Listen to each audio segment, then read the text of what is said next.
Au nom du Père, du Fils et du Saint-Esprit.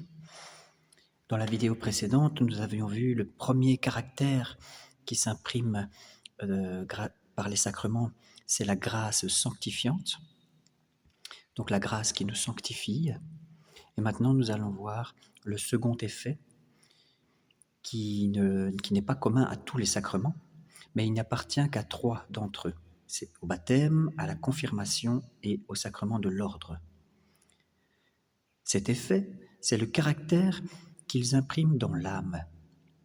Lorsque l'apôtre dit, dans la 2e lettre aux Corinthiens, « Dieu nous a oints de son onction, il nous a marqués de son sceau, et il a mis comme gage en nous, dans nos cœurs, le Saint-Esprit. » Ces paroles « il nous a marqués de son sceau » désignent clairement un caractère, puisque l'effet propre du caractère est de marquer et de former une empreinte. Or, ce caractère est comme une marque imprimée dans l'âme, qui ne peut s'effacer ni être détruite. Elle y demeure éternellement.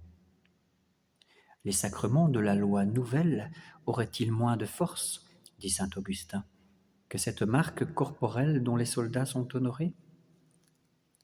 Cependant, si le soldat quitte les armes et les reprend, on ne lui imprime pas une marque nouvelle, mais on reconnaît l'ancienne et on l'admet. Ce caractère a 2 effets. L'un nous rend capable de recevoir et de faire certaines choses du domaine de la religion, et l'autre effet est comme un signe qui nous distingue de ceux qui n'en ont pas été marqués. Double résultat que nous retrouvons dans le caractère du baptême.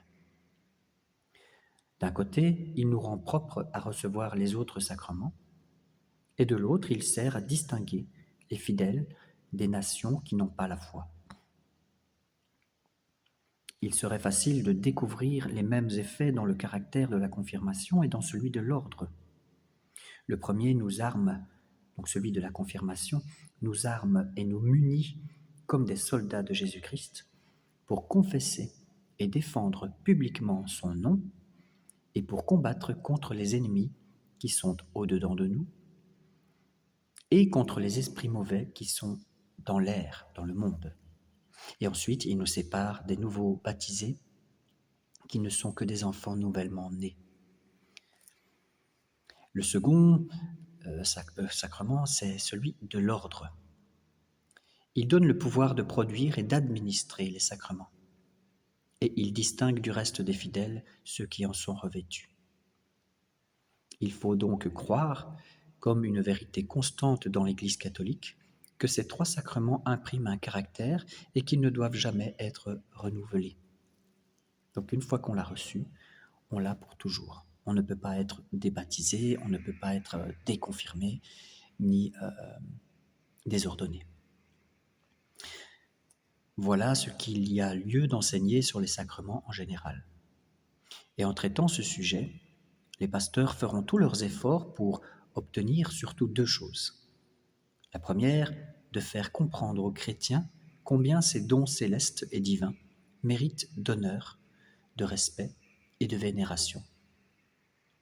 La seconde, de les amener à faire un pieux et saint usage de ces moyens surnaturels que l'infinie bonté de Dieu a préparés pour le salut de tous, et d'allumer en eux un désir de la perfection, et qu'ils regardent comme un très grand dommage pour leurs âmes d'être privés pendant quelque temps de l'usage si salutaire du sacrement de pénitence et principalement de la Sainte Eucharistie. Or, ils obtiendront facilement ce double résultat s'ils répètent souvent aux fidèles ce que nous avons dit de la divinité et de l'utilité des sacrements, à savoir qu'ils ont été institués par Jésus-Christ, notre Sauveur, qui ne peut rien produire que de très parfait. Que, quand nous les recevons, la vertu toute puissante de l'Esprit Saint pénètre jusqu'au fond de nos cœurs, et qu'ils possèdent la propriété merveilleuse et infaillible de nous guérir. et qu'ils sont comme autant de canaux qui nous communiquent les richesses infinies de la passion de notre Seigneur Jésus-Christ. Et qu'enfin, si l'édifice de la religion repose sur le fondement inébranlable de la pierre angulaire qui est Jésus-Christ,